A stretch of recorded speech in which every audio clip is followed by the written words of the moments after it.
عباده الذين اصطفى أما بعد فقد قال النبي صلى الله عليه وسلم إنه سيكون في أمتي 30 كذابون وفي رواية لا تقوم الساعة حتى يبعث 30 دجالون كلهم يزعم أنه نبي أنا خاتم النبيين لا نبي بعدي. دروشی پڑھ لیجیے. اللهم صل على محمد وعلى آل محمد كما صليت على إبراهيم وعلى آل إبراهيم إنك حميد مجيد. اللهم بارك على محمد وعلى آل محمد كما باركت على إبراهيم وعلى آل إبراهيم إنك حميد مجيد. حضرات گرامی، آقا نامدار سرور کون و مکان حضرت محمد الرسول اللہ، سب کہہ دیجئے صلی اللہ علیہ وسلم. آواز نہیں آ رہی. اللہ کے آخری نبی، آخری رسول، آخری پیغمبر ہیں.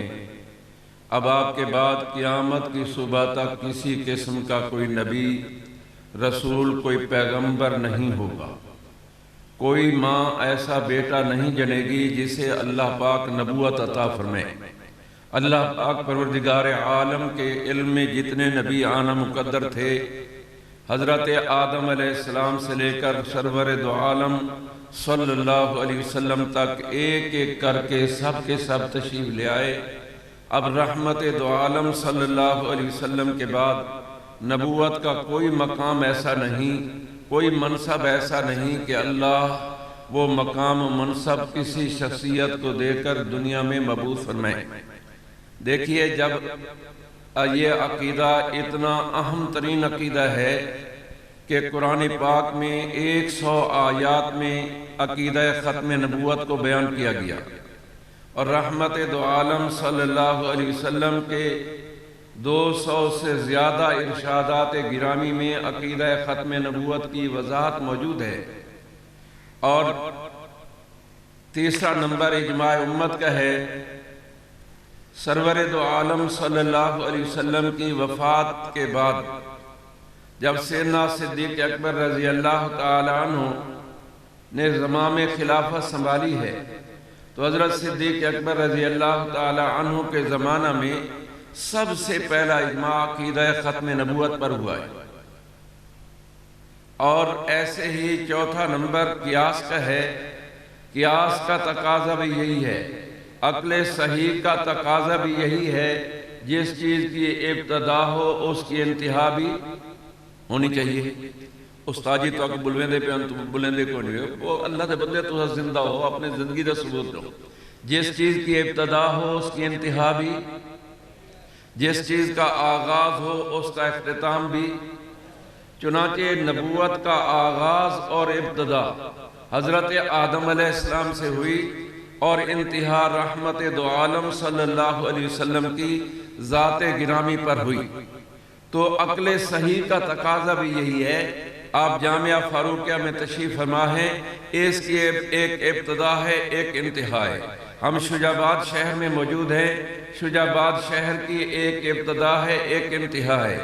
میرے اور آپ کے جسم کی، میرے اور آپ کی زندگی کی بھی ایک ابتدا ہے، ایک انتہا ہے. ایسے ہی نبوت کی ابتدا حضرت آدم علیہ السلام سے ہوئی، اور انتہا رحمت دو عالم صلی اللہ علیہ وسلم کی ذات گرامی پر ہوئی. اب حضور کے بعد کوئی نبی نہیں ہوگا.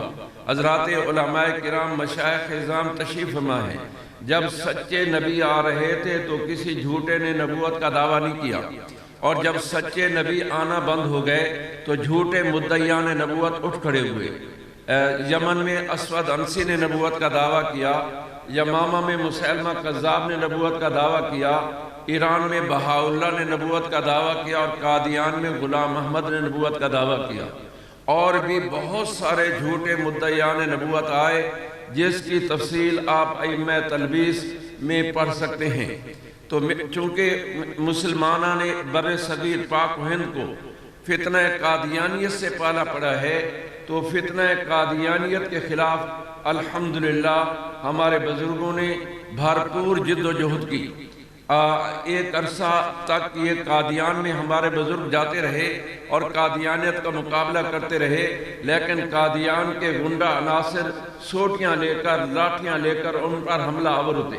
امام العصر حضرت علامہ انور شاہ صاحب کشمیری رحمہ اللہ نے امیر شریعت حضرت مولانا سید عطا اللہ شاہ صاحب بخاری رحمہ اللہ کے ہاتھ پر بیعت فرما کر انہیں 1930 میں امیر شریعت قرار دیا، اور ان کی جماعت مجلس احرار اسلام کی ڈیوٹی یہ لگائی کہ تم نے قادیانیت کا مقابلہ کرنا ہے۔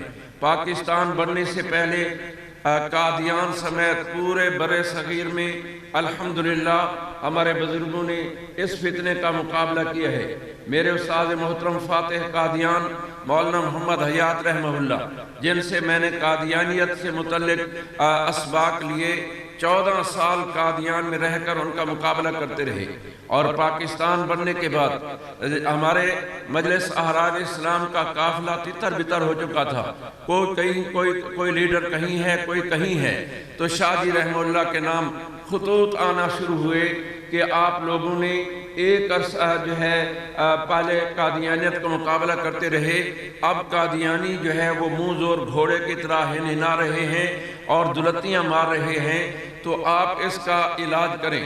تو شاہ جی رحمہ اللہ نے ہمارے استاد محترم فاتح قادیان مولانا محمد حیات رحمہ اللہ کو بلایا، اور 1949 میں مجلس تحفظ ختم نبوت کی تشکیل کر کے اپنے آپ کو اور اپنے رفقا کو مجلس تحفظ ختم نبوت کے نام سے بالکل عقیدہ ختم نبوت کی حفاظت کے لیے جو ہے متعین کر دیا، اور الحمدللہ ہمارے بزرگوں نے 1949 کے بعد 1953 کی تحریک ختم نبوت چلی، اس میں بھی الحمدللہ ہمارے بزرگوں نے بھرپور جد و جہد کی۔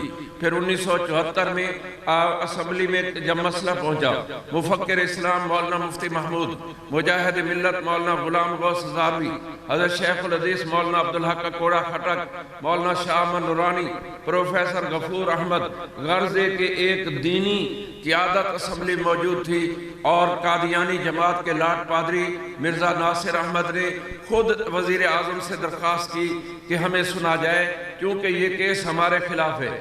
تو قومی اسمبلی کو خصوصی کمیٹی قرار دے کر مرزا ناصر کو بلایا گیا، اور جب ہمارے حضرات نے پہلے دن اس پر دلائل کے تابڑ توڑ حملے کیے، وہ برداشت نہ کر سکا، اسے دن کو تارے نظر آنے لگے، تو اس نے کہا کہ میں ان مولوی صاحبان کے جو ہے سوالات کا جواب نہیں دوں گا۔ اسمبلی کے اسپیکر جناب صاحبزادہ فاروق علی خان ہمارے ملتان سے تعلق رکھتے تھے، انہوں نے کہا جناب مرزا ناصر صاحب، یہ اسمبلی خصوصی کمیٹی کی حیثیت اختیار کر چکی ہے، یہ سارے جج ہیں، یہ آپ سے جو چاہیں سوال کریں۔ اس نے کہا پھر میں نہیں آتا، تو جو ہے اٹارنی جنرل جناب یحییٰ بختیار مقرر کیے گئے، اور الحمدللہ ہمارے بزرگ رات کو اس کی تیاری کراتے اور دن کو یحییٰ بختیار گرجتا، اور اللہ پاک نے کرم فرمایا 13 دن کی بحث کے بعد قادیانی غیر مسلم اقلیت قرار دیے گئے۔ سب کہہ دیجئے الحمدللہ۔ جس دن مرزا قادیانی نبوت کا دعویٰ کیا تھا، قرآن پاک کی روح سے دائرہ اسلام سے خارج، احادیث نبویہ کی روح سے دائرہ اسلام سے خارج، اجماع امت کی روح سے دائرہ اسلام سے خارج ہو گیا، لیکن اسے قانوناً کافر قرار دلوانے کے لیے ہمارے بزرگوں کو 90 سال محنت کرنی پڑی۔ پھر یہ جناب ذوالفقار علی بھٹو کا دور تھا، پھر جناب جنرل ضیاء الحق کا دور آیا، اور ہماری تحریک پر صدر مملکت نے بحیثیت صدر مملکت جنرل ضیاء الحق نے تعزیرات پاکستان میں دفعہ نمبر 298 کا اضافہ کیا، جس کی روح سے قادیانی اب غلام احمد کو نبی اور علیہ السلام نہیں کہہ سکتے۔ سب کہہ دیجئے الحمدللہ۔ اس کی بیوی کو ام المومنین، اس کے ساتھیوں کو صحابی رضی اللہ عنہ، اور اس کے گدی نشینوں کو امیر المومنین خلیفۃ المسلمین نہیں کہہ سکتے۔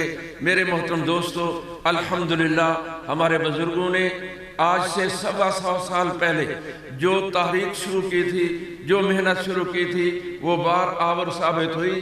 ایک وقت تھا، میرے بھائی مولانا سید کفیل شاہ موجود ہیں، ایک وقت تھا کہ ہمارے بزرگ اگر مرزا قادیانی کے خلاف گفتگو کرتے تو انہیں گرفتار کیا جاتا۔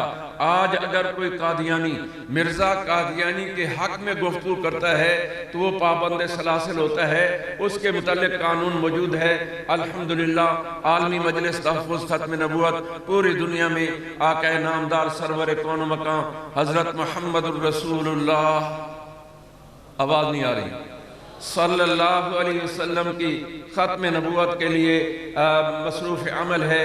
دعا ہے کہ اللہ تبارک و تعالی مجھے آپ کو اس جیسے مرزائیت اور دوسرے جو فتنے ہیں، جیسے گوہر شریف کا فتنہ ہے، جوید غامدی کا فتنہ ہے، یہ مرزا محمد علی کا فتنہ ہے، ان فتنوں سے اللہ پاک مجھے اور آپ کو بچنے کی توفیق نصیب فرمائے۔